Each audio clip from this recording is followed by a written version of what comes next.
บายดีพี่น้องสบายดีสวัสดี FC ทุกคนยินดีต้อนรับเข้าสู่สองบ่าวสุขคนยินดีด้วยพี่น้องมื้อนี้ก็สิมาอัปเดตสถานการณ์หลังจากน้ำลดคือเก่าเนาะพี่น้องน้ำท่วมนี่ใส่เวลาประมาณ3 มื้อพี่น้องนับตั้งแต่เริ่มมือท่วมเนาะมื้อนี้ก็ได้สิมาพามาเบิ่งกะเฮาเนาะที่เฮาหว่านไว้พี่น้องหว่านไว้เพื่อสิดำหน้าในหน้าฝนนี่แหละที่ถูกน้ำท่วมเนาะแล้วก็มันสิยั่งหรือบ่พี่น้องก็อยู่ทั้งหน้าเฮานี่แหละพี่น้องสิมาให้เบิ่งนี่ตอนนี้น้ำบกบิดไปเบิดตรงหน้าเฮาแล้วเนาะส่วนอันนี้เป็นตากะเฮาพี่น้องที่เฮาหว่านไว้เพื่อเตรียมดำเดี๋ยวมาเบิ่งพี่น้องว่ามันสิเป็นอะไรมาเบิ่งไกลๆก่อนโอ้พี่น้องเอ้ยเข่าตายเบิดอันนี้คือตะกร้าที่เตรียมหว่านไว้อันหน้าปีสภาพเขาพี่น้องมันหล่มเบิดว่าน่าจะแบบว่าถ้ามันเป็นขึ้นมากก็น่าจะลกกะยากนะนี่เป็นกะที่แบบอันนั้นลกยากเลยโอ้มันหล่มเปียเลยพี่น้องเลยอัปเดตให้เบิ่งน้ำส่วนน้ำแกงกับบกบิดหน้าบ่าวสุกแต่เนาะส่วนฟังทางไหนยังบ่ทันวิดเห็นบ่ฟังทางหน้าสาวตีบความสูงของน้ำก็สูงเติบเด้อพี่น้องอันนี้คือห้อยน้ำเนาะห้อยการน้ำเดี๋ยวพามาเบิ่งหลังจากน้ำลดแล้วซีก็สิเป็นสาวๆแนวนี้เด้อพี่น้องเอ้ยโอ้เขาบ่ได้ไปสอนนั่นนี่เฮ้ยส่วนอีเมลไปสอนอันนี้ก่อนดีแต่ว่าความหวานกะเนาะพี่น้องดีแต่ห้องบ่ทันได้ดำหน้าคันดำหน้าก็คือสิเป็นประมาณนี้เนาะเขาน่าจะตายเบิดมันถ่อมหัวปีกำลังหวานกะแล้วต้องเบิ่งใหม่ว่าเฮาสิเฮ็ดจังไดต่อกะตัวนี้มันสิเป็นตาเอาอยู่บ่หรือว่าต้องหวานใหม่เนาะหรือว่าเลือกที่จะบ่เฮ็ดหน้าแสงเลยหน้าปีเลยน้ำบกความวิดบริส่วนอีเมลไปสอนว่ะนี่เลยพี่น้องกระสีผ้ามาเบิ่งมิตรสำนีเนาะสภาพน้ำท่วมในหน้าตากะกันยังบ่ทันได้มีหยังเสียหายหลายที่สีเสียหายหลายๆก็คือหน้าหวานบ่สุกเด้ออยู่ฝั่งนะพวกที่น้อยๆไปหวานหน่อยเนาะอยู่หน้าบางกอกน่าจะบ่เหลือพอดีคิดว่าตอนนี้น้ำก็ได้บกลงเบิดแล้วพี่น้อง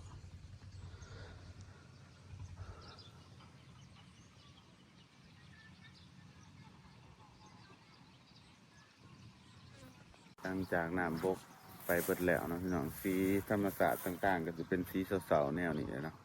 แบบทุกอย่างมันดูเสาเบิดคิดเห็นตอนปี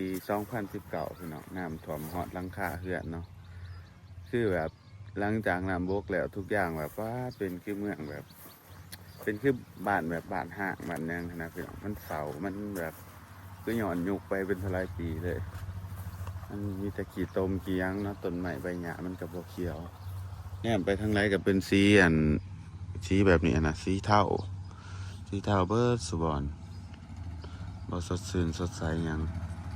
อันนี้ว่าถ่วมน้อยหนึ่งพี่น้องเอ้ยมันเสียหายขนาดนี้โซนกระท่อมกลางสวนกลางน้องครับพี่น้องบ่สุกมาหลางเมื่อคืนนี่หลางก็เล็กน้อยก็พากันมานั่งไหลปกติเนาะกระท่อมบ่ปิวส่วนพักในอันนี้กับพ่อท่านได้ปิวไปใส่แสดงว่ายังมีปลาอยู่ด้วยนี่ เมื่อนั้นถ้าเอาปลาขึ้นจากน้องจนเกือบเบิดเลิกพี่น้องเลยเดี๋ยวมาเบิ่งผืดพักสวนเฮากันว่ามันยังครบเบิดบ่ไปเบิ่งบักง่วงนำพี่น้อง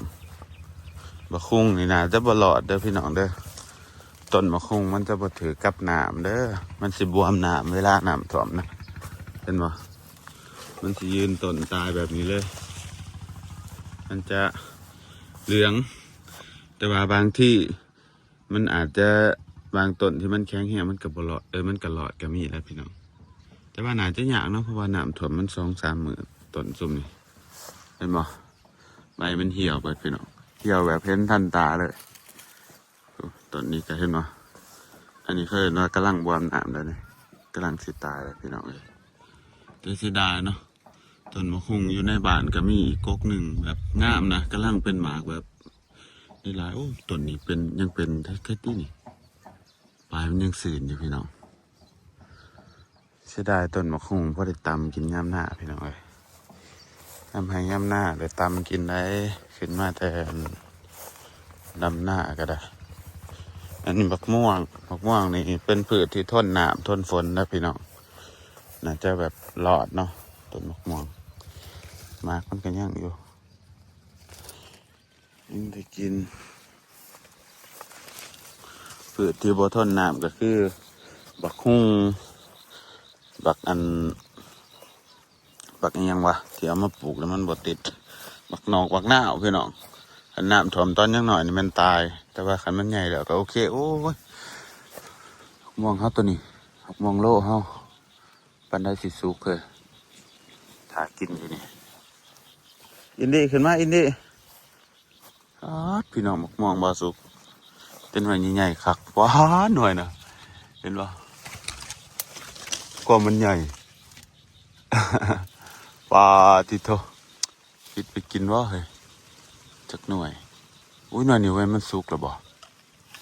ลองไปซีมกันนะก็เข้าเองอีเมียบัดาดอก จักสุกจักเคิมนี่ไปกินกันพี่น้องสักหน่อยหนึ่งอยากอันนี้เป็นในเดินกลางบ้านแล้วเนาะพี่น้องสภาพกระสิเละมิตรขี้ตมเลยพี่น้องว่าเป็นตะย่างแต่ขนาดทางเข้าบ้านเขายังแบบเห็นไหมมันเละแห้ง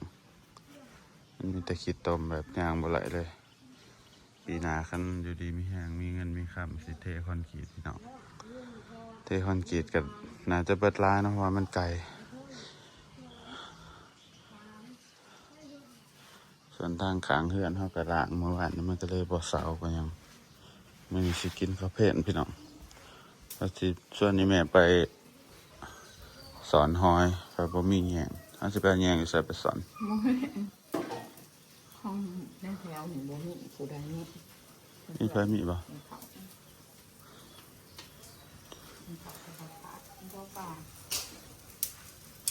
นี่เฮ็ดอันนี้กินเพลนพี่น้องปิ้งปีกเป็ดมาเลยเนาะปิ้งปีกเป็ดไปตำมะฮงบาวซุกอันนี้เอาอันนั้นมาเอาหมกม่วงมาเดี๋ยวจะน่าจะสิซับเปิงมันน่าจะอันนี้ล่ะซุกเลยนะมันเพิ่มแล้วมั้งเพื่อหาเขาสิซับมันสุกหรือเปล่านะมันสิบ่ไหมวะซับเลยสัจจะ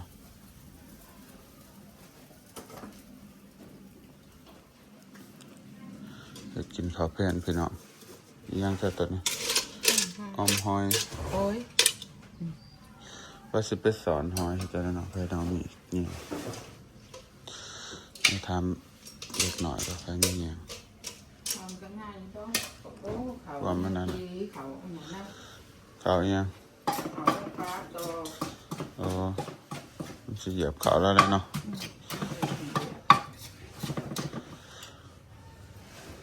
ปาดมาทำไม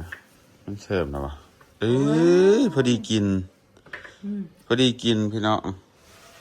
ปาดเปลือกมันน่ะก็คือสิแสบปาดพอดีกำลังสุกพอไปซื้อบะปิดเขาเลยว่าลองปิดมาซีเหมือนกันมันสีโดนได้มีกันบะปิดตายไปตรงนี้จุกน้อยตัวนั้นมันกำลังแก่มันก็สิซ้ำหนีไปเลยเนาะป้าพี่น้องมะม่วงอันนี้มะม่วงโลเลยหน่วยใหญ่หน่วยดีหน่วยซ้ำอันนะใหญ่ก็จับซ้ำหนาทำมะม่วงเนาะอย่างดีใส่มะม่วงใหญ่เลย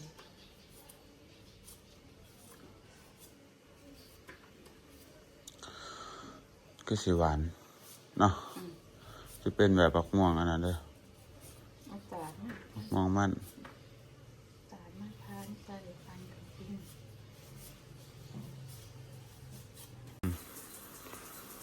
พี่น้องคือสิหวานครับว้าดเนื้อมันลายดิ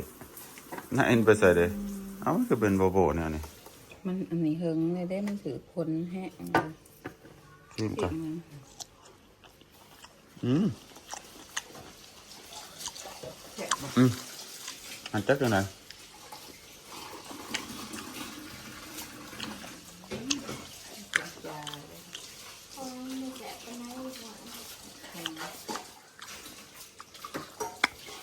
แสบอยู่หันบ่แสบซ้ำหมองๆอันนะซ้ มัน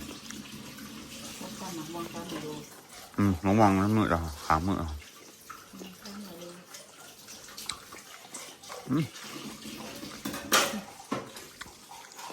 บ้านอยู่แสบอยู่ จะ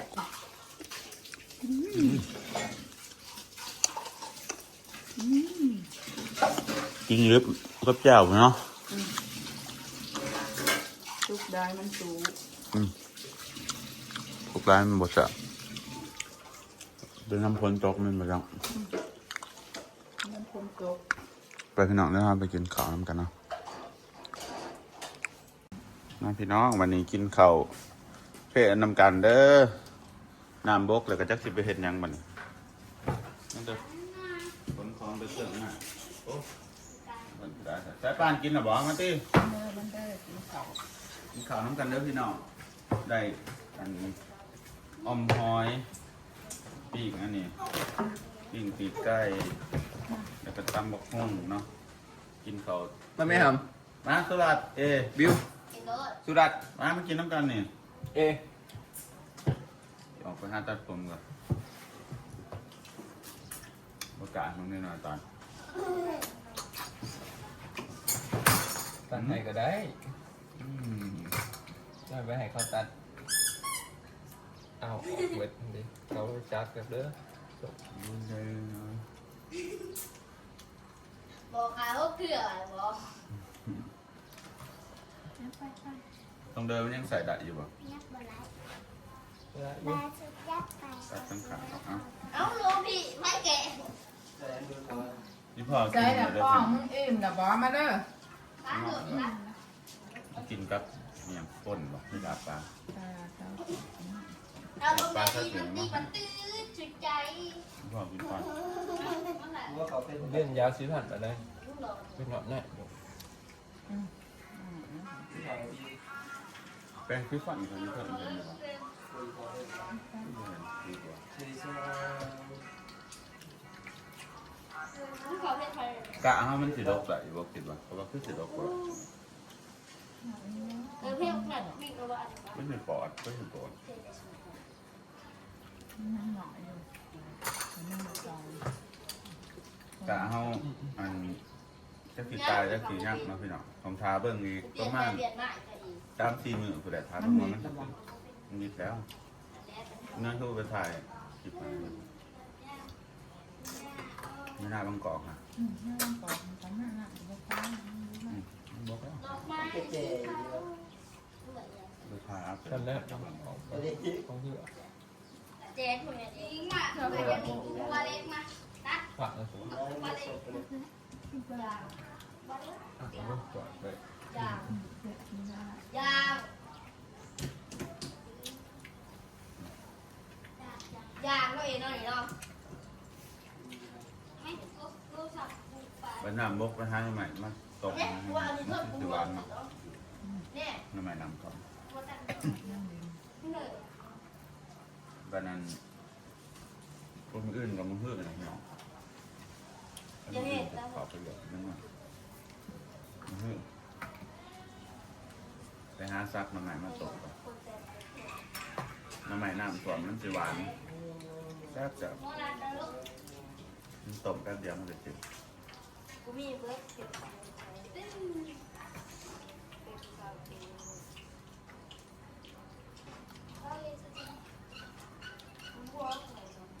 บ้านไหน กินขาปลาแล้วมาซื้อ กูบอกไหนกู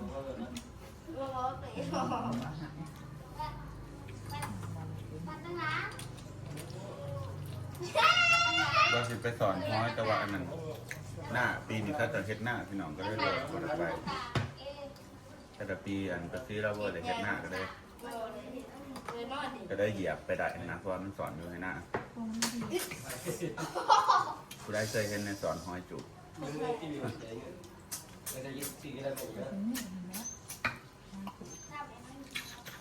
โดวีนี่แจ็คมา เขา บ้าน สอนว่าเขาสิบอก เอ๊ะ ทำไมหาบ่มีเลย มันบกวิทย์กับรักนะ หาดมันน้อยมันอยู่หน้าอย่างสีว่า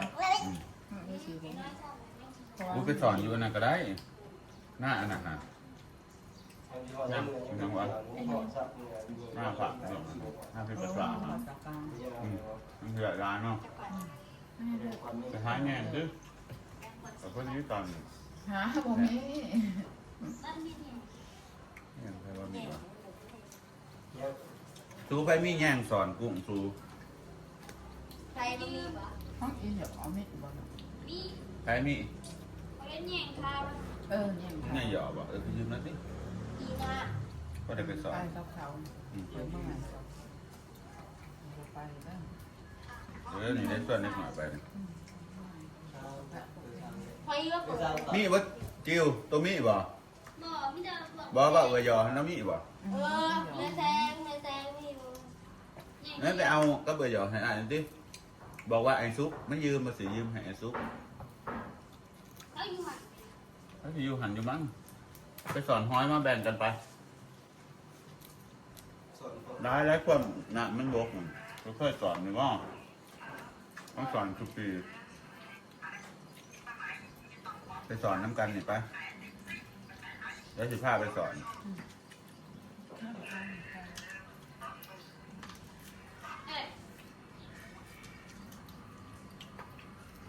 แค่ปั้นก็บ่กิน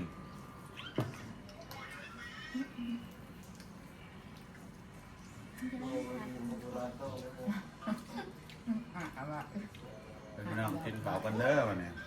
เดี๋ยวจังหน่อยตัวๆน้อยๆสิไปยืมหมูไปหยอดแล้วก็ไปสอนห้อยเนาะกันทั้งแรกจะทั้งแรกกินแล้วพี่น้องบ๊ายบาย